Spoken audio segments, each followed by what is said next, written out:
views and opinions expressed in this program are those of the participants and do not necessarily reflect the views of BronxNet or the program underwriters. Hello, everyone, and welcome to the Social Justice Forums. I'm Daren Jaime. And if you're asking what the Social Justice Forums are about, well, we bring you a deeper understanding as to many of the issues that people face, the inequities that are going on in our society. We also promote civic engagement and then present multiple points of view. So on this particular edition of the Social Justice Forums, going to take a look at voting, going to take a look at that as we are now nearing Election Day, that and more, as the Social Justice Forums begins right now.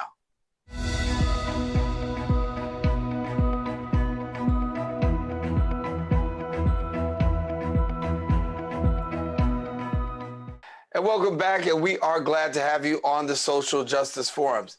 We're introducing you to a very special organization. Citizens Union is a not partisan, I should say, good government group founded over 120 years ago. It's been responsible for some of the most consequential reforms in city as well as state government.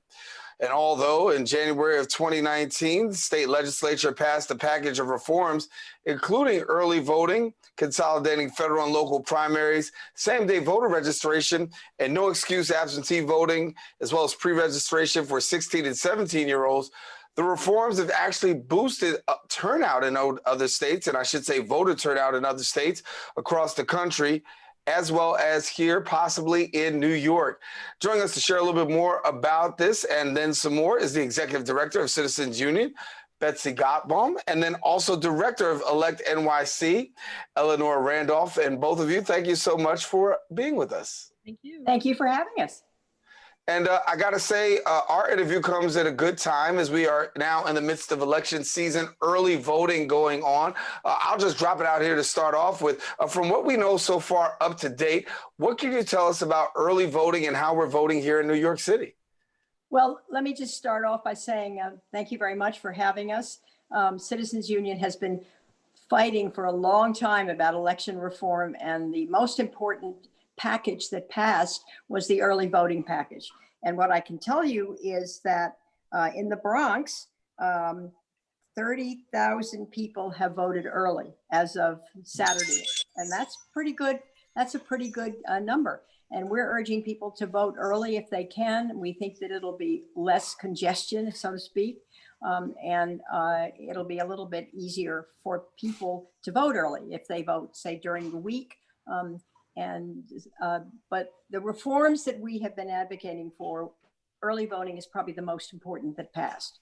There are others, and we certainly will be working to try to get those passed. One thing that people need to understand is that the whole system of voting and the structure of the Board of Elections is all determined in the state constitution. So, you know, people blame the Board of Elections and they blame New York City and they blame, but it's in the Constitution and it's a very strange structure. And we're hoping that that will be reformed in this legislative session. So I don't know, Eleanor, do you want to add some things? Well, because it's a constitutional amendment, it has to pass two legislatures and then go to the voters. Anything that's in the Constitution like that is almost in concrete. And so, but this Board of Elections was set up to allow the Democrats and the Republicans to both have a voice in who ran elections, but it's become a patronage mill. And, you know, in some ways you can't blame the people who work there. You should back up and blame the people who've appointed them to these jobs. I think if we could see more efficiency from the City Board of Elections, this whole system wouldn't make such a difference. But I think now we're going to have to find a way to reform it, and that'll take two legislatures and city voters. Yeah. Sorry. Yeah. And when we're talking about election reforms, I mean, obviously it's a long path. We saw some election reforms with the early voting turnout, and early voting now passed here in New York State. Many people say, listen, it was a long time coming. Some people say it's too long. But talk to us about some of the other election reforms that you would like to really see happen that could really bridge the gap for voters.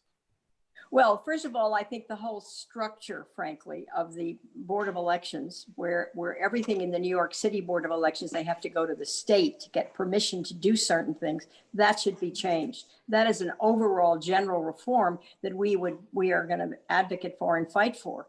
There are other reforms that were on the table. Same-day registration, for example. Why not? Why can't we have same-day registration? But that has to be negotiated, and again, we will fight for that. Early registration, same-day registration, is very important. Obviously, voting by mail, that's a good one.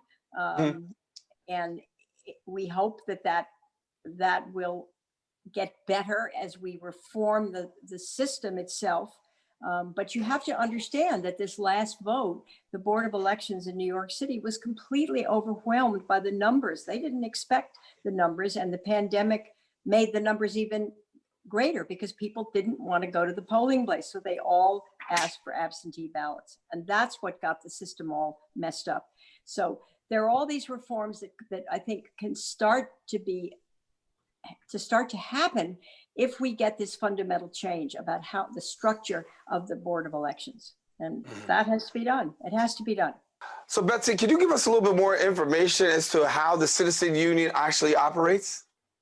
Well, Citizens Union is there to really try to reform and make government, both city government and state government, accountable and transparent, all the good things that people want and people need in this city. We've been trying for years and years, and it's yeoman's work. The work in Albany is extremely important. We do a lot of work in Albany, and a lot of work in New York City with the New York City Council and with the mayor. We're there to sort of be the watchdog over all the issues of government. And there are plenty of them, and we know that. And it's been going on since way back 120 years ago, when Tammany Hall, which was it was the machine that ran New York, was very, very corrupt, and Citizen Union was started to do something about that, to get rid of that issue of Tammany Hall controlling the government of the city of New York. And that happened, and ever since that, Citizens Union has been working very, very hard to bring in reforms to government, and Board of Elections is one of those areas that we're looking at. The project for 2021, which Eleanor is running, is really important because the entire city government is going to change. There may be as many as 500 people running for office. That's a result of the term limits. And it's going to be very confusing. And we're going to try very, very hard to educate people. And I'll let Eleanor take that one away, to educate people on who is running, what they're running for, what those offices mean to each person, and who are the candidates. So, Eleanor? Well, Daren, is that okay? Oh, yeah, absolutely. You're in charge. No, go right ahead. Okay, well, thank you.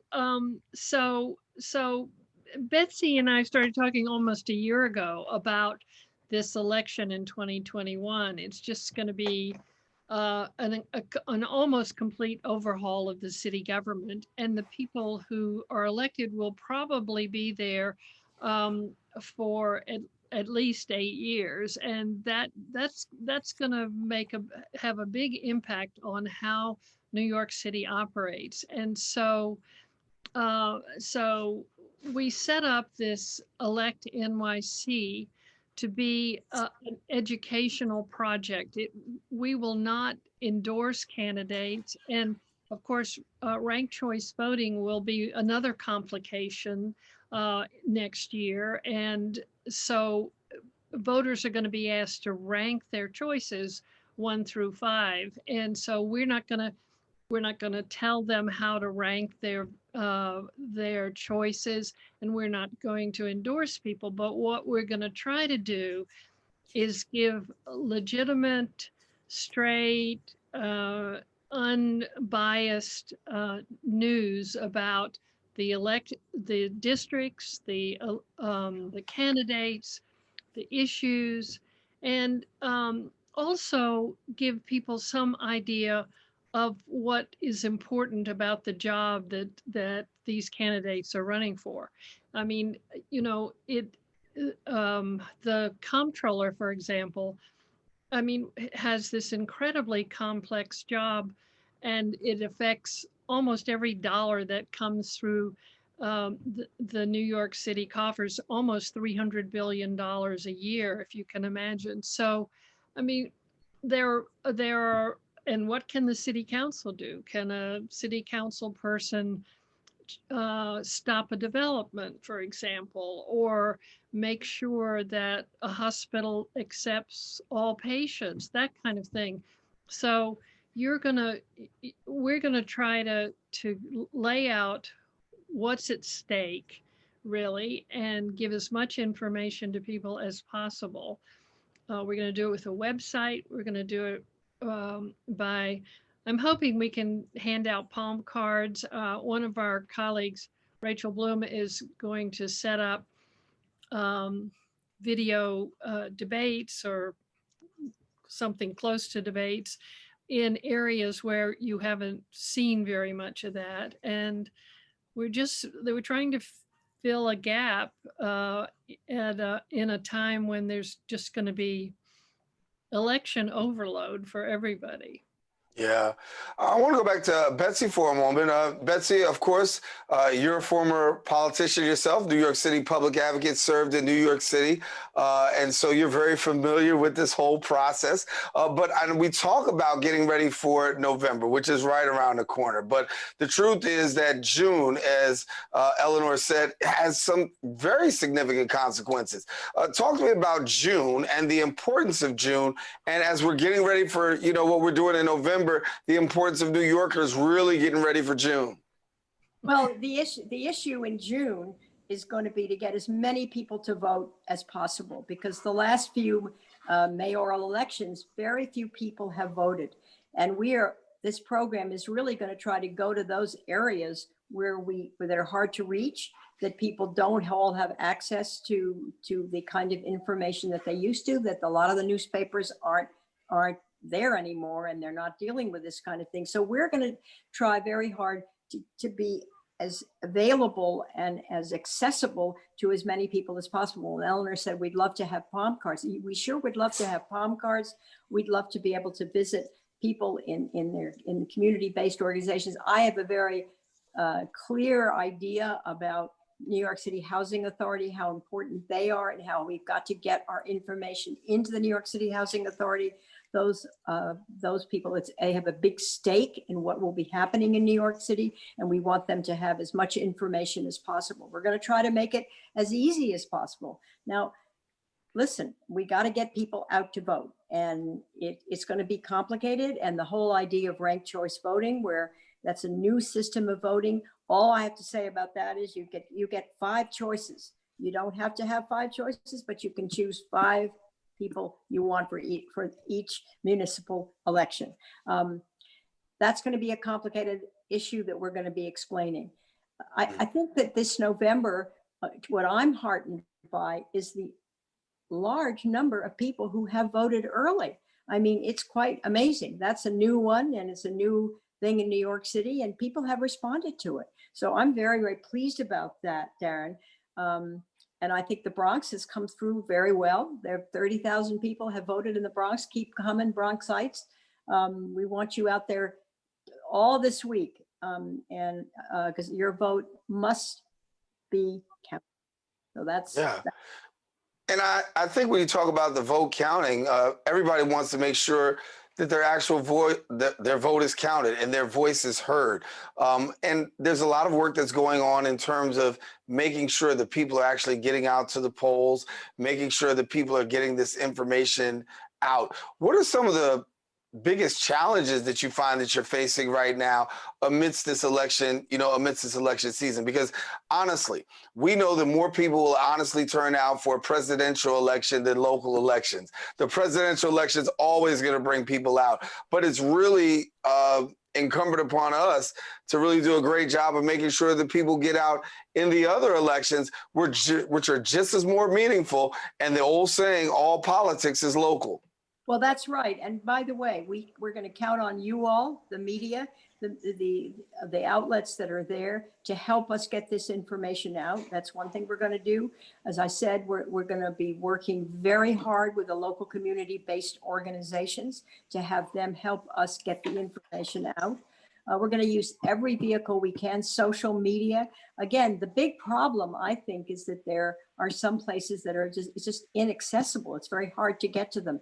And I worry very much about, for example, people in homeless shelters. Do they know where to vote? Do they know how to vote? We've got to make sure that we give them information so that they're capable of voting too. It's extremely important that the local elections be heard, that people hear about the local elections and that they get out and vote. Eleanor, you want to add some to the what we're going to do? The city, there'll be plenty of people who will cover the mayor's race and probably even the comptroller's race and the borough president's race. But the city council races very often get lost and there are very few people who notice them, and they're so important because that city council can make a lot of difference in the city, and 3/4 of them are going to be replaced next year. Yeah. Well, I know what we'll do. I mean, we can definitely stay connected, not just on this show, but we have our other platform open. And we also have debates on BronxNet television that talk about when we bring these city council candidates on. We have an in the district show that actually talks about those persons that are actually running and they actually share their platform. So we'd certainly be glad to give you all that information, have an opportunity possibly to partner so that way people can know how to get out there and exercise their right. Of course, we don't tell them who to vote for, but we always encourage them to exercise their right and get out and vote. But Eleanor and Betsy, thank you so much. I've got to end this segment here, but thank you so much for being with us here on the Social Justice Forums. Thank you very much. It was great. Great. Hope to see you again soon. Soon. I really hope so. I hope so. All right. Well, ladies and gentlemen, we want you to stay with us here on the Social Justice Forums. We do have more show. Of course, we've got the information on how to get you connected to both organizations. You can get that and make sure you stay connected and stay connected to us. Taking a quick break. We'll be right back right after this. When taking public transportation, don't touch your phone.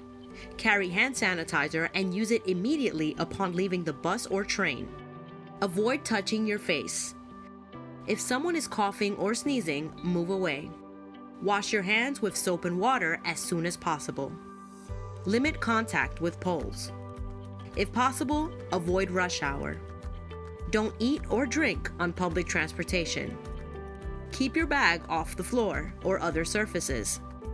Avoid directly touching turnstiles. Stay up to date with the latest from your local health department and CDC.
Point Community Development Corporation is dedicated to youth development and the cultural and economic revitalization in the Hunts Point section of our Bronx.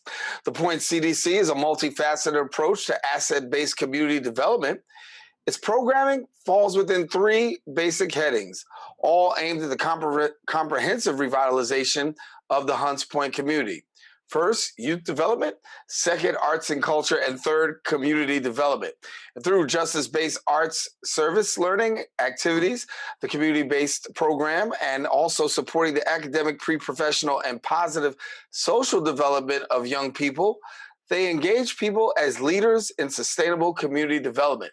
Joining us now to share a little bit more about the work of the Point CDC is community organizer Victor Davila, and we're glad to have Victor with us. Victor, good to have you. Good to have you. Sorry, nice to be here. Hey, it's all right, brother. It's all right. Listen, when we talk about the work of the Point CDC, I mean, it's a community development corporation, but there's also this social justice component. And as we're the social justice show, talk to us a little bit about how that works between the Point social justice and the work that's being done in the community. Well, I think that when you're talking about social justice in general, it's such a broad, massive subject that it's very hard to avoid it when you're doing work in general that involves community, right? There are no forms of justice that do not include social justice in some capacity. And so when you're talking about food, when you're talking about infrastructure, when you're talking about racial equality, economic equality, those are all brackets of social justice. So anytime you do anything from an organizational perspective that affects people, you are potentially either working for or against social justice causes. The Point has been in this field for the last 25 years of its existence. And it began as a way to help small minority-owned businesses get a startup. But then as community needs began to present themselves, it began to develop and change. And the nonprofit's goal shifted over those 25 years to be what it is today, which is this kind of massive gumbo pot of different causes and issues, because the issues we face, while they tend to have a very similar root cause, in order for you to dismantle them and replace them with something beneficial, you have to address it from a multidisciplinary stance. And so at the Point CDC, we do a lot of youth development training. We do a lot of after-school program disciplines, and behind the scenes, we do a lot of legislative work. We work with local officials. I had a meeting with Senator Biahi 2 weeks ago, trying to pass a bill to help get the city on track when it comes to like its carbon neutrality. Like we have big issues, and I think 2020 isn't necessarily the year is gone bad. It's that we play bad games and we are winning bad prizes, and so we have a massive multilateral issue that requires massive multilateral solutions. And 2020 is those issues just rearing their heads, right? It's the payout for all these causes and all these decisions. Yeah. Well, talk to me about where you are today. I mean, obviously, we're in the midst of election season. Youth advocacy is big for you guys. Talk to me about the work that you're doing in regards to youth advocacy and even getting youth registered and out there to vote. So what we're doing right now is that we're trying to do a lot of infographics campaign. COVID has made it so that if being a nonprofit was difficult before COVID, right? Writing for grants and things like that is essentially an unfortunate race of a bunch of people trying to do a really good thing, but only one of them gets to. And so in the age of COVID, it's about adaptation. And so what we've been switching to, as opposed to having a more hands-on, get on the streets, hey, register to vote campaign, we've been doing infographic campaigns. So we're creating different infographics and just trying to spread them across as many social media platforms as possible to get out the word to vote. We have some people within our office who are helping with the census. We have a food drop-off, a food pantry at the Point CDC that gathers a lot of people. Whenever we can, we give them pamphlets and flyers informing them about what's happening. I personally run the program known as Action at the Point CDC, which is a youth activist program that takes kids in high school and we teach them one-on-one community organizing skills and give them hand-on experiences. And while in that program, I have to constantly let them know what's up, right? Because the rules of engagement change like week to week.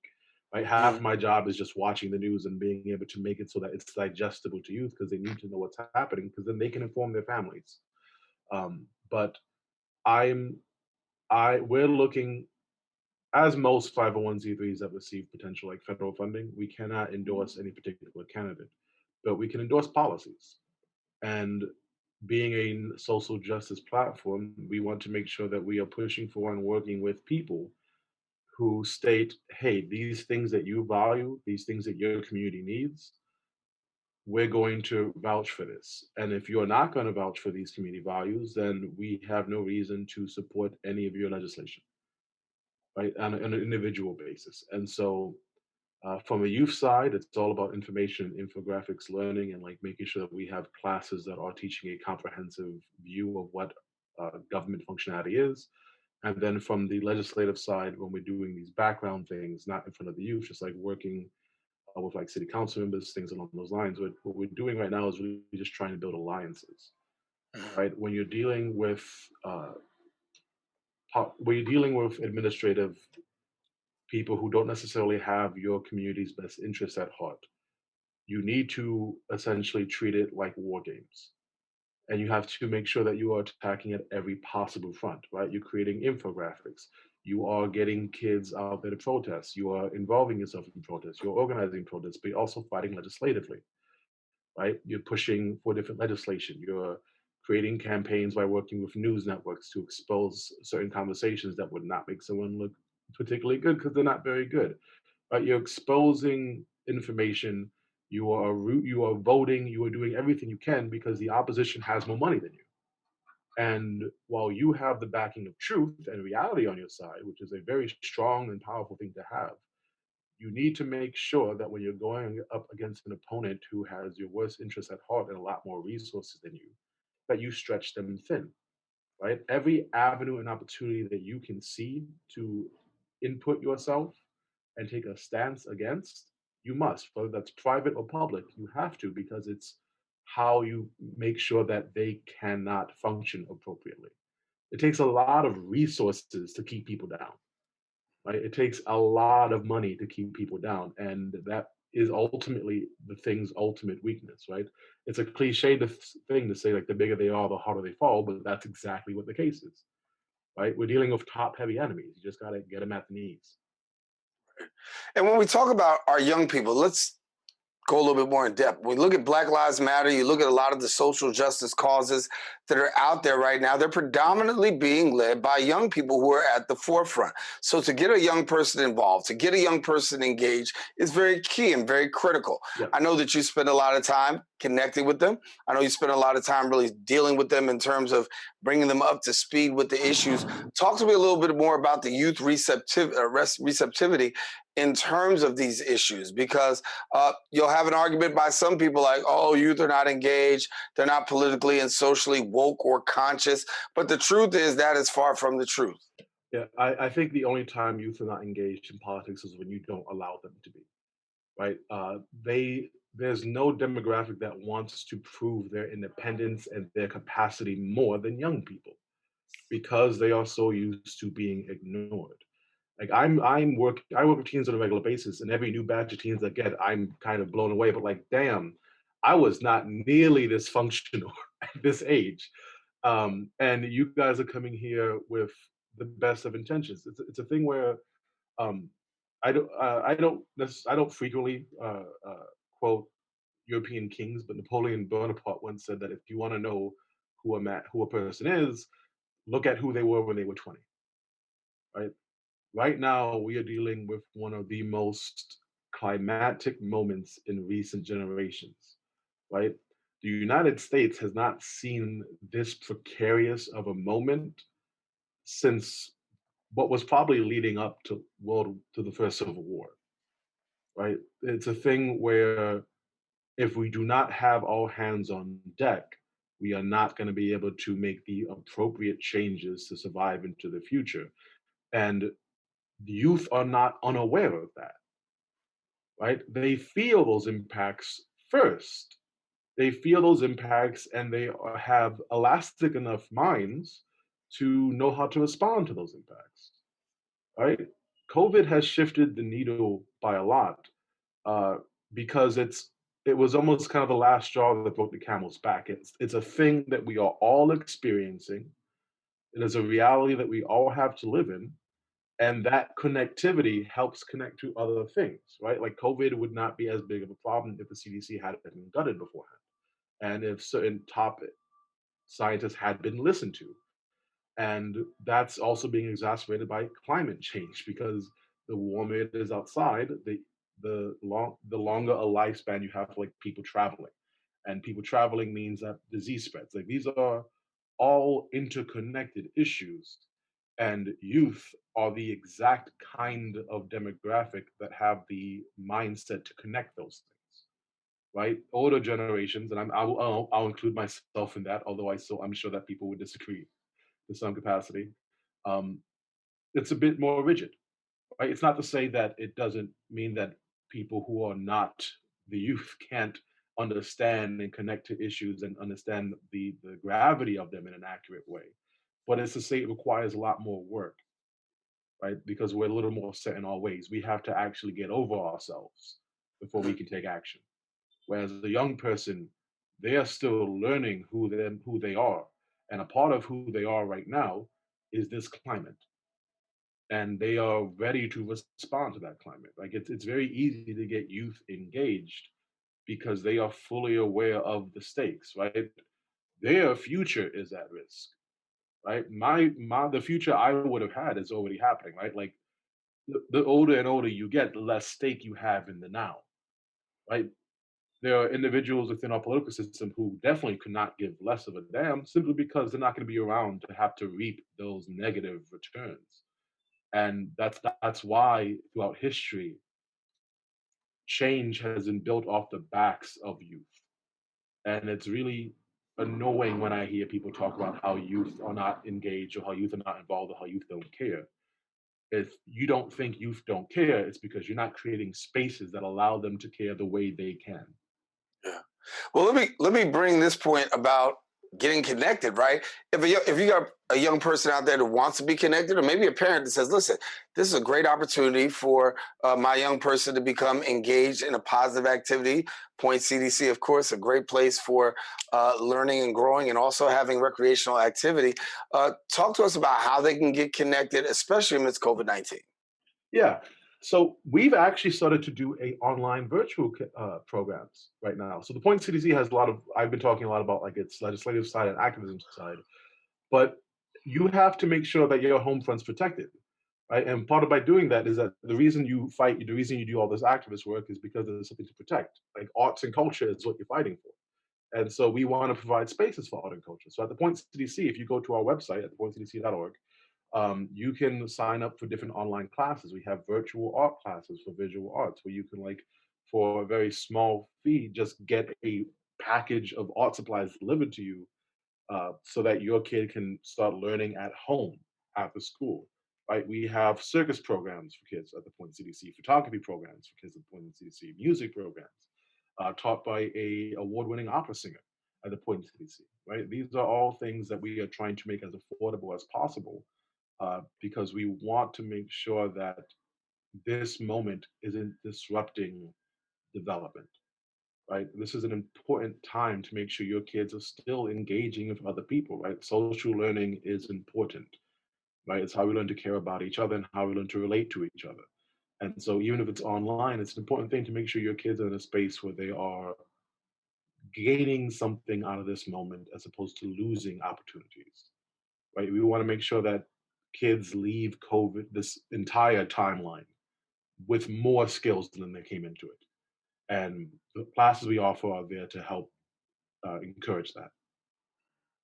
Victor Davila, before we go, please let people know again the way they can get in touch with you and also the Point CDC. Yeah, so the Point CDC has a website. It's thepointcdc.org. It's a fairly well-designed website. There's lots of tabs. You just have to go to whichever after-school program you want and you're interested in and sign up and register. Real simple like that, huh? Yeah. Well, good. Victor, thank you so much for being with us here on the Social Justice Forum. I think you definitely provided some insight into awareness, and thank you for the work that you're doing with our young people. Thank you for having me. It was very nice. All righty. Victor Davila, our guest here on the Social Justice Forum. Please stay with us. We do have more show. We'll be right back, coming up right after this.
We know that people are dealing with the health crisis, but there's also a lot of food insecurity. We're giving out healthy food options, and that's what's key here. If you're a senior, you have a disability, they'll actually deliver meals to you. The residents are anxious, they're worried, they're scared, they want to be tested. When things were happening in our community and we couldn't get the help. There's almost a presumption of criminality that attaches to your skin color. The site will prioritize those who are at highest risk in the population. If you feel symptoms and you'd like to visit one of these COVID-19 testing sites here in the Bronx, you may call the State Health Department's hotline. Important to note about this site is no reservations are needed. This is a walk-in clinic. A lot of us are out of work and looking for something to do. We have the machinery and the skills to make large scales of these masks and gowns. Take care of your people. It's going to go way further than we actually can understand. Right now, employees like myself are just adjusting to the new reality. Reporting from BronxNet, this is Daren.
Welcome back. After experiencing homelessness, poverty, and for 7 years being incarcerated, our next guest knew the way to fix the broken system was to invest in local neighborhoods as well as build communities. He now works as a community organizer on local issues such as Close Rikers campaign. Incidentally, on October 21st, the New York City Council voted to close Rikers Island by the year 2026. He continues his work now, not only influencing but empowering his community, making right choices, but also getting those in power to create more opportunities. Here to share more about his work is Vidal Guzman Jr. And Vidal, good to have you here on the Social Justice Forums. Thank you for having me. I'm just happy to keep doing this work and keep empowering the community. So yeah, thank you for just having me here and just having a conversation with the community about what's going on in our neighborhoods and our streets. Yeah. Well, you can talk about what's going on in the neighborhoods and streets because literally you've lived it, you've experienced it, and you've had some challenges. Talk to me a little bit about your life and how you grew up. Yeah, my mom's is actually individual who was an immigrant, so she came here for a better life, as anyone who came here in America for the pursuit of happiness, for abilities to have the abilities of what this country has said that it lives on to. And we was homeless at an early age when I was 5, 6 years old. I started selling drugs with my older brother when I was 8 or 9 years old. Most of our role models were drug dealers, pimps, and gang members. Everyone who was a role model never came back to our neighborhood and left our neighborhood. And at 14, 15 years old, being in a street organization and being in the streets for a long time, I became active with the street organizations. My first time being incarcerated was 16, 17 years old. I came home when I was 18 and I got reincarcerated again at 19, so I was 24. I spent approximately 2.5 years in solitary confinement. I've been home 5.5 years, working on the Close Rikers Island campaign and other campaigns as like Erase the Gang Database, Raise the Age, and numerous campaigns around the city who is centered around directly impacted people. Yeah. So for you, what was the turning point? I mean, you spent time incarcerated. You talk about solitary confinement. You're very transparent about your story. What for you was that turning point to say, hey, you know what? I got to do better. Yeah. As a human being, it's a scary moment. I was in solitary confinement. It was my second to last time being in solitary confinement.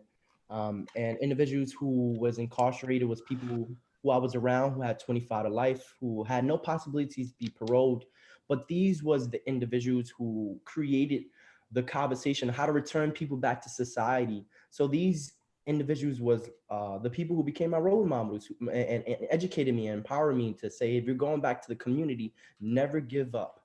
If you hear a no, just keep fighting until you hear that yes. And I remember, when a mentor said to me, he said, people keep getting locked up and keep giving up on themselves. There's two difference between the system oppressing you and then yourself not believing in yourself.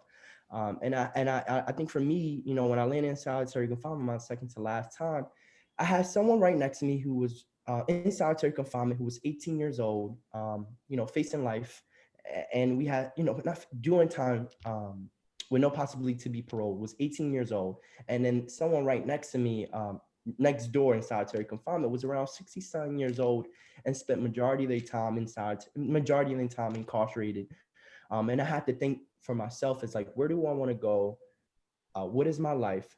How do I think about my life? And what exactly do I want to do in my life? And there was a moment where I looked at myself in the mirror. I said, I have to do something. I have to empower my community. I have to do something for my family. I have to represent myself and give myself a new beginning as a human being, to empower my community, to empower people around me, but to change the cycle about the thinking about people who've been through what I've been through. Because I think anyone already put me on the side and say, hey, this guy is beyond unreachable. We can, he's beyond, we can't give him anything, you know what I'm saying? And I wasn't. I just needed the right role models and the right people. So yeah. Yeah. And so here you are now. You're using your voice for advocacy. You're actually, advocating on behalf of young people, but you're also advocating for that prison system, talking about particularly Rikers Island, closing Rikers Island. We understand that Rikers Island has had its own set of challenges, but talk to me about why you feel it's important that Rikers Island be closed. Yeah, look at in the moment where we're at right now, you know what I'm saying? Like there's a Black Lives Matter revolution happening. And the moment became is like, how do we center and empower a community that have been the most harmed? This country and the city has, and people who have been people of color and communities of color has seen the communities not being underfunded, over incarcerated, over police. And Rikers Island was the tale of two cities. You know what I'm saying? The abilities of knowing that Rikers or the jail system has not operated the way that it's supposed to operate, right? Like it was supposed to make sure people are being returned back to society and have all the proper tools that they actually need. But our recidivism rate is 70%. And Rikers Island is known for years for people going in and never coming out. And it's known for Gladiator School, Torture Island. And when people go on that bridge, they know what exactly they're supposed to expect. as a human being and how you're supposed to react. You know, we know that Rikers Island for per person is approximately 330, 40K. When we come and look at some of the what we can actually do with that money, it only takes 30 to 25K per person to take them through reentry, to give them the resources they need to get themselves and their platform and their abilities or their life back in the right place. I think there's a moment as a city that we knew that the time for Rikers Island to end, to close was now. And now is we're beyond the talking point. I think the train left for that talking point. And I mean, when I mean as closing Rikers, because people as directly impacted person, like as myself, I know this was the right path.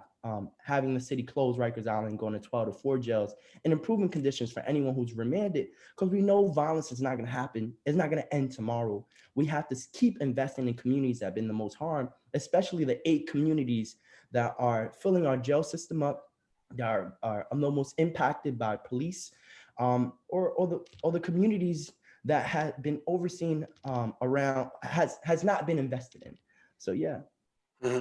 And when we talk about being remanded, that was your life. I mean, it was your lifestyle. You talked about being in solitary confinement, living in solitary confinement for a long period of time. Take us in. Yeah. What is solitary confinement, and give me about the experience. What was it like being by yourself, and for somebody on the outside who's never experienced it, make it real. Yeah, Matt, as a Harlem native, you know, I be very truthful with you. When the country was shut down, a lot of radio stations was like reaching out to me from like UK and like London, because they had to talk to people who've been in solitary confinement, how to keep citizens inside their house and how they actually, you know, stayed in the house. Mm-hmm. And for me, you know, like being in solitary confinement, some things that we have is not there, you know, where you can just pick up a book when you want to, when you can just leave a cell when you want to, when you can eat when you want to, when you can cook when you want to, when you can get in the shower when you want to, when you could call your family when you want to, when you can write a letter when you want to. A lot of these things are not accessible and cannot happen when you want it to happen. And in solitary confinement, there's a thinking, and we know there's a scientist, you know, a lot of scientists did studies on this, you know, people who land in solitary confinement, a lot of, you know, stuff start happening to their mind. You know, I landed in solitary confinement at early age when I was 19, 20 years old. We know solitary confinement, we know a child or a person's mind doesn't fully develop to 25. So adding solitary confinement to that actually impacted me. You know what I'm saying? It impacted the way I you know, even memory, you know what I'm saying? Sometimes I'll forget stuff, you know, in a way that is not regular, you know? So I think solitary confinement has a deep, deep impact in people's life. And for me, like when the pandemic happened, I just thought to myself, well, everyone was kind of freaking out, you know what I'm saying, of staying in the house because people had to stay in the house. I was like prepared, you know, and for myself, that is not a good thing, but it is a good thing, you know? Right. So I think there's a certain point, as a couple months ago, as I was using my story to empower people to stay in, hopefully it helped a lot of people out, you know, to know how to stay in as the pandemic was happening. And it's crazy to say how to interconnect with solitary confinement, you know what I'm saying? Yeah, so when you were in solitary confinement, walk me through this. There's nothing's coming in except for what you eat? Now, nothing is coming in except what you eat. So you have in different places, jails and prisons has different ways. So you have the jail system where you are first going into solitary confinement. You're first going into like an intake process where they have you by yourself as they're processing you to either go to a bigger box where solitary confinement, where I was in Green Correctional Facility. Green Correctional Facility is a youth facility where is also a hub for the biggest solitary confinement for people who are incarcerated or people who was around that hub. So in Green Correctional Facility, you have an intake process where people are preparing you to go to the big box. That's what they call solitary confinement. And like you're not having any papers, you're only intaking water. Sometimes even myself, like I have a finger right now that, you know, I had to get surgery on. I was even in solitary confinement where we had to do a hunger strike because medical attention wasn't coming to us. And I found out that day, you know, the example, that day, I found out that a lot of us who was in solitary confinement wasn't getting medical attention, you know? So like, these are things that can happen. Most of our rights are violated in solitary confinement. Most of our abilities of being a human beings are violated. Our way to continue education is hard in solitary confinement. The things as a human being that I dealt with, I had to either, you really get stuck and envision anytime or say in the story when you're reading a book, right? Like these are things that happen, like, as a human being that I dealt with in solitary confinement, and things that I dealt with is beyond the dehuman of a human being. Right. And I think like it was moments where from the hunger strikes of not getting medical attention, but even when you get in books and you're like in these characters of reading the books, solitary confinement does a lot to a human being. And some of the things that I say to a lot of people who are coming home from solitary confinement and have not lost their mind, a strong mind, and is still continuing to still heal themselves from the process of being in hellhole as like Rikers Island, jail and prisons, or solitary confinement. You're using your voice at this time right now. I mean, obviously, you've had this experience. You don't want anybody else to have that experience. Yeah. And also, you're using your voice to also say, listen, I want to put an end to mass incarceration because we're seeing too many people, and particularly communities of color, end up in mass incarceration, prison sentences that aren't fair and balanced. Talk to me about your work in ending mass incarceration. Yeah, so I became active with the Close Rikers Island campaign as a member, and also as someone who was the youngest working on Raise the Age. And when I came into the work, I noticed that the directly impacted people didn't have a say at the table, or had a table to sit at to talk about policies or talk about how exactly we want our community to look like. And I think for myself, I was a part of empowering communities and empowering people who've been the most harmed to understand their organizing, to understand their voices, to understand how their community needs them. And we was able to build the biggest base of directly impacted people in the East Coast to empower their community in so many different ways. And this work has continued. This work has seen the power of organizing. When the mayor took office, there was 11,000 people on a daily detained on Rikers Island. Rikers Island is 12 facilities. There's 3 operating facilities close to the courtrooms, Bronx, Brooklyn, and Queens. And Manhattan.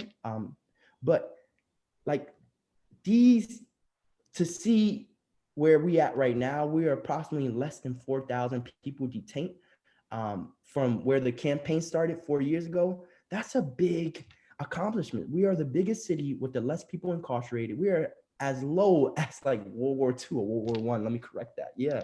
So I think we are in a moment where we are the biggest city with the less people incarcerated, and we can keep decarcerating more by investing in communities that have been the most harmed, by investing in cure violence, by investing in resources of making sure people have roofs over their head, food on the table, and to make sure we are creating entrepreneurship abilities for people who are coming home, who are trying to become business owners. And most important things, I have to say this, as our community and the city and this country is getting more in the tech world, it's important for Black and Brown communities to get active in them spaces too, as we know, and those are 6-figure jobs. So I think there's a moment as we keep decarcerating, we're saying let's keep decarcerating, but let's keep investing in these communities that the system is most harming. So, yeah, I want to go before we get out of the segment. I want to have an opportunity for people who may want to connect with you and some of the work that you're doing. How do they go about connecting with you? Yeah, definitely. So you can reach out to me through social media. I am Vidal Guzman. I am Vidal Guzman. I'm doing a lot of the Black Lives Matter work right now with the Black Lives Matter leaders around the 5 boroughs, Long Island, New Jersey, helping them to empower their community. So right now, these are the work I'm doing, and yeah. Yeah. Before I go, I want to ask you one other question about, a lot of questions have been asked about defunding the police. Yeah. And I know that you've had a lot of, police encounter. Talk to me about defunding the police. In favor of it, not in favor of it? I'm in favor of it. It has to be done. The city is living on a $11 billion budget for the NYPD. Right now, you know, a lawsuit has been released against the mayor and the NYPD and the way that they have been treating Black Lives Matter protesters and advocates since May. So, you know, this is, you know, the defund has been an example to say, you know, public safety is important. And the public safety that exists right now is not safety. It's killing us. And it's killing us as people of color, people who has been living in these communities.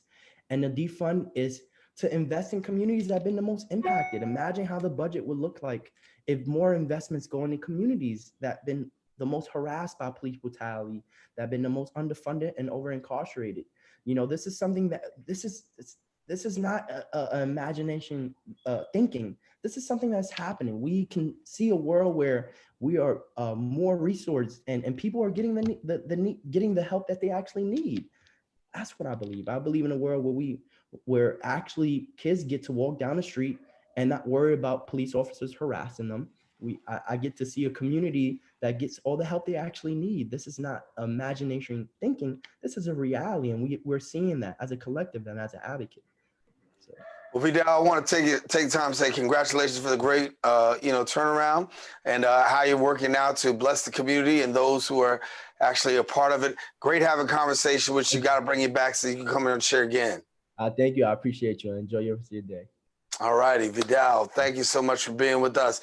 And yes, Vidal ends our show today. We are out of time, but we want to come and let you know that we've enjoyed this week's discussion on the social justice forums. Be sure to join us next week as we continue to bring you new guests, elevate the conversation, and continue to take it to new levels. If you want to find out more, of course, about the Recablecast, you can find out on BronxNet's Channel 67, Verizon Files Channel 2133, and of course, stay connected to us on our websites at BronxNet TV.